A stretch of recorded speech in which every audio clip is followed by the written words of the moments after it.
It feels like a cruel joke. Years before I met my husband, I was in such a toxic, abusive relationship that it almost ended my life. I spent years in therapy, bettering myself, figuring out why I accepted the type of love. I stayed single for years, and once I started dating, I made sure to keep an eye out on all red flags. Heck, I even took things slowly when there was nothing but green flags. Thanks to my ex, I was familiar with love bombing. I met my husband at work event, and things just fell into place. I opened up and explained my past trauma, and let him know that if we were going to date that it would require a slow pace and patience. I won't say that he was perfect, but he was always kind, compassionate, and cared. We dated for about 5 years, engaged for 1 and married for a little over 3 years now. We recently bought our second home together. We both got promotions at work, so we sat down and talked about kids. He wanted a big family, and I only wanted 1 or 2. We agreed on 2, and started trying. It didn't take long, and here I am 6 months pregnant, still working, have swollen ankles and a back that won't stop aching. Other than that, I've been very happy and have what I thought was a supportive husband. 3 weeks ago, I found out that he was having an emotional affair, and honestly probably a physical one. When confronted with the evidence, he admitted to not being attracted to me while pregnant. I'm wrecked. I haven't gained unnecessary weight, I still take care of myself, even with the morning sickness that hasn't gone away. He's not sorry about it, but you told me that I was being overdramatic when I cried. He is staying with his family until he can find a home to rent. He doesn't want to get a divorce. He's saying after the pregnancy is over we can go to therapy and fix things. I don't want to. I cannot physically look this man in the eye anymore without feeling disgust. I have a text from him saying that he's my only option, because no man wants to date a single mom. I'll be talking to a lawyer and figuring out how to divorce him. I just wanted to vent into the void today. For now, I'm going to DoorDash some nuggets and a Frosty from Wendy's and be okay if I gain 5 pounds from it. Thanks for listening while reading, I suppose. Update 1. I was told I'm not allowed to change the locks due to it being his home as well, and he came over last night knowing there wasn't crap I could do to prevent it.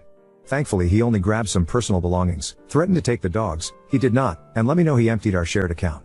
Part of me rolled my eyes and figured he wasn't dumb enough to do that, and the other part made me make a mental note to check it once he left. Sure enough, our account has maybe $5 in it. He did a transfer which I'll be calling the bank about and speaking to an attorney this afternoon. Thankfully, my dad taught me you don't fully mix finances, so my savings wasn't capable of being touched, and while it's not a lot, it's enough to pay for the fees over the next few weeks. I don't have any family left, so I think he's doing a power play to make me feel like I'm alone and need him, when in all reality it's lit a fire under my ass that I don't want or need such a garbage person in my life. Update 2. I was not allowed to change the locks on our house due to both of our names being on it. I never feared for my safety, it was more so an annoyance. He showed up to grab some personal belongings and I thought that would be the most that would happen. It was like he was trying to get a reaction from me. He told me he transferred funds and emptied out the account. I didn't believe him until I saw it myself. That was both of our money, so that's being dealt with currently. He showed up the day before yesterday completely drunk, begging to talk, increasing in anger when I would just ignore him and walk away. It kept increasing, so I went to grab my bag and walk down the road to a neighbor's home so I wasn't alone. He grabbed my arm to stop me, and when I yanked it away, he slapped me, almost a backhanded open slap. The cops were called. I didn't have a mark on my face, so it was my word versus his. They escorted him off the property, and I'm only now assuming he's back with his parents now. He did throw a fit about the dogs and does have proof of ownership, so I'm guessing he'll be able to take them. Went to leave to go for a drive to clear my head after everything and realized 3 of my 4 tires were flat. I know it was him, but I don't have proof. Insurance won't cover it, so going to a tire shop on Friday morning. Just another drop in the bucket. As for the attorney, I've had my consult and I'm waiting for my check to come in for my actual appointment and getting the ball moving on this. There's not any family left, and a few close friends are kept in the loop, but I don't want to burden them or treat them like unpaid therapists, so I think that's why I came back to Reddit. Something therapeutic about just typing it all out into the void. The baby/pregnancy is okay. I've actually lost weight, and the doctor has told me to avoid stressful situations and to take things easy. I'll be calling to see if I can change the locks on the home now, and if not, I'm going to start looking for places. Update 3. He broke in late last night. I was able to contact the police before I confronted him, but due to location I knew it would be a bit. I tried walking by him to leave the house, but every time I would, he'd shove me, once hard enough to make me stumble and fall backwards. The eerie part is he never once yelled through things. One of the items hit me, causing an emergency room visit requiring stitches. Said the most vile things. He hated me, I should kill myself, how useless I was, etc., yet never once raised his voice. I'm not saying that in a good way. I wish he would have yelled. It was a fight or flight instinct, and I found out mine was to freeze. I hate that for myself. He was arrested and his mother already bailed him out, him staying at a hotel thanks to a work advance and looking into apartments. I won't be stepping a foot into that home we shared until my best friend is here, and even then it will be with police being with us. Nobody can figure out what made him change almost overnight. Only thing I'm guessing is a psychotic break, but I'm not a therapist or doctor. Besides some ugly bruises and some stitches, myself and the baby are fine. My lawyer feels like this is enough to get a protection order for myself and will include the pregnancy/baby. Next time I see him will be at court. Sorry I'm rambling and maybe this doesn't make any sense. For now I'm safe, can sleep good for the first time in weeks. I have the dogs. Nobody is aware of where I am besides one close person, and the police. Final update: I changed my locks, figured if he'd get the law involved I'd use pregnancy brain and being forgetful to give him a spare set. Update 4. Police met me at my home to grab some personal belongings and pretty much anything and everything else I could grab. Thanks to the user who recommended me calling the non-emergency number, it was smooth sailing. He wasn't home. I didn't have the fear of him showing up and both officers were very kind. What I walked into on the other hand was not very fun. This man looked like he went on a bender. Bleach on clothes, food everywhere, personal belongings just destroyed, especially the nursery. I was able to salvage a lot of the bigger items and packed what I could. They're now in storage until I move into my place. Took pictures, and as aggravating as it was, especially with the 1 step forward 2 steps back, I'm hopeful that they'll just be another thing used against him to prevent custody. As far as him, he has no way of contacting other than attorney or email, and it's been quiet on both ends. His parents have not reached out. I don't even know what I'd say to them if they tried, so no loss there. His girlfriend, yes girlfriend, as I found out, has been trying to contact me via friends to let me know she's pregnant. I'm unsure if that's true or not, but that in the very least confirms the affair and how well he kept things hidden. I do want to clear the air. I made a post asking for helpful information on resources that could potentially help, and someone made a comment saying I was in it for a long con, and that's just untrue. I have not and will not accept any personal items/donations other than advice and maybe an internet hug. Editor's note: Oop, deleted the post she is referencing. See comment below. While I wish my story was made up, it is not. Maybe it's a venting board, maybe it's just connecting with people that have been in the same situation, but it helps keep me sane. Anyway, I'll leave it at thank you all for listening and checking up on me. I'm safe, I'm good. Pregnancy is the only thing kicking my ass, and I'll make sure to make a post in a few months letting y'all know she's here and that we made it. Bye for now. Oh, trust me, I'm having bad days with it, especially emotionally. I'm sure the hormones aren't helping. I've debated if I turned a blind eye and if there really weren't any red flags. I've had moments where I've missed him because it's not just a switch. We loved each other, or at least I loved him. This is a person I planned a future and had a past with. It's really just an emotional roller coaster, and that's okay. I don't think there's a right or wrong way to handle all of this, but I'm doing my best. I'm not asking for money, and I'm sorry if it came across that way. I can provide proof and anything else. I've had multiple people reach out and ask if they could help, and I've always turned it down. The only thing I'm asking is for someone to point me in the way of an organization that I may not know of. If that's coming across as that way, though, I can and will delete my post. It wasn't my intention. Update 5. More than a few have offered baby items, groceries and gift cards. I cannot in good will accept any of those, but if you have items laying around, please consider donating them to a charity that helps homeless parents. One thing that stuck out is someone asked how I could feel sorry for him. I guess I'm an empathic person, to the point where it could be a flaw. I wish if he was so unhappy he would have just told me. We could have fixed it before it became violent, and if it wasn't fixable we could have both been amazing parents. His girlfriend that reached out wrote an email in which was forwarded to me. She's saying she's pregnant, and for her sake I hope she's not. She's accusing me of ruining a good man's reputation. She called the injuries self-inflicted and how they want a paternity test. My personal favorite was if my baby is actually his. She hopes her baby can grow up with her and have a sister. Little does she know I will go to hell and back to make sure that man does not know anything about my daughter. As for him, I've seen him once while leaving the grocery store. Outside me was calm, cool, collected, acted like he was a stranger I wouldn't give a second look at. On the inside I said oh shit about 500 times and cried in the car. Money situation is fixed, work bonus and promotion. I've bought a new and better living room suite and having a painting party at the end of the month. You're all invited. BTW. Still good, still safe, slowly learning to love my new normal. If you're in a similar situation or in an abusive relationship, man or woman, reach out. You're not alone. You don't need to be brave. I'm certainly not. You just need that I can't do this anymore to light that fire. Update 6. Hi. It's been a while since I've posted. Last time I posted I had swollen ankles, waddled, thought every little cramp was a contraction and felt like life was fallen apart. I want to thank everyone who reached out even months after the fact just to check in on a stranger. My daughter is here. For privacy I'm going to leave out her dob, but she was 6 pounds 2 ounces and the most beautiful head of hair I've seen. She's now got the hairstyle of Danny DeVito. My original posts are still up in case anyone is looking at this with puzzlement. But to say things have been rough would be an understatement. He showed up to the hospital. Thankfully everyone was aware and hospital staff handled it properly and perfectly, and I was able to focus on labor and delivery. Unfortunately the stress of that alone took an already hectic moment in time and amped it up, but things could have been so much worse and I'm highly thankful they were not. Right now I've got about 10 different CPS calls. They've came to my house on 4 occasions. His family and him have filed for an emergency custody hearing, and due to leaving the state with my daughter that did give him a foot in the door. It seems the protective order isn't really helping in that matter. I am still on maternity leave, so thankfully my focus has fully been on my daughter, and collecting all the evidence to make sure he doesn't get any custody other than possibly supervised visits for an hour. My main concern is if he doesn't get any custody that his parents may do the grandparent route. I wish it was an update to say I'm kicking motherhood's ass and taking names, but most of the time I feel like a burnt out blob. I am in therapy and the doctors are keeping an eye on postpartum depression, yet my doctor thinks a giant hemorrhoid, X, is the cause instead. Don't have an update on the girlfriend of his, have kept the dogs. I think they love the little one just as much as I do. Am excited and anxious to see where the next chapter of life will take me. Now on to second story. Husband keeps spreading delusions about me, affecting our social circle, and I'm torn between exposing the truth and respecting his privacy. So my husband has been dealing with some major issues. We have not yet figured out what it is. But he has been dealing with certain delusions. For example, it all started 6 months ago when he was convinced he had caught me cheating because he found a document saying so on my laptop. When I arrived home and he tried looking for it to show me, he obviously couldn't find it.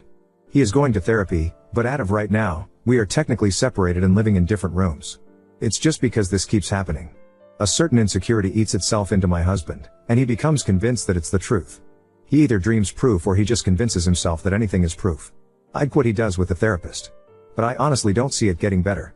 Last week, he was mad at our daughter, 15, because she didn't want him to drive her to prom and make pictures with her. When I went to ask her, she said that was not true. She had talked to her dad about what she would like to do when she graduates in 2 years. Her father just got really mad at the perceived sly. The problem is that he keeps talking to people about the issues. I was already wondering why so many mutuals stopped responding to me. But apparently, they all think I'm an awful human being and terrible spouse. I just want to tell people what is going on. Also, so they are aware that my husband is basically lying to them and for them to tell me delusions that he might be having that I don't know. But at the very beginning of his therapy, he begged me not to tell anyone because people would think he is crazy. My sister said that it would also be an asshole thing to do that would basically feed into his delusions. I just feel like I am done. Ida? Update 1. I took some time to process everything, and honestly, I was at my breaking point. The situation has escalated in ways I never imagined, and I've made some tough decisions. After I posted, things had to unravel quickly. About 5 months ago, when my husband's behavior first started escalating, I quietly consulted with a lawyer here. At that time, his delusions had begun to affect our daily lives, and I knew I needed legal advice. The divorce process requires a period of legal separation before the divorce can be finalized. We initiated this process, and I requested full custody of our 15-year-old daughter, given her increasing fear of her father. The court was also concerned and ordered a psychological evaluation for my husband to assess his mental fitness for parenting. A few weeks into the legal separation, my husband's paranoia worsened. He started placing Apple Air tags in my car and in our 15-year-old daughter's backpack, tracking our every move. My daughter was the one who found the Air tag in her bag and was terrified.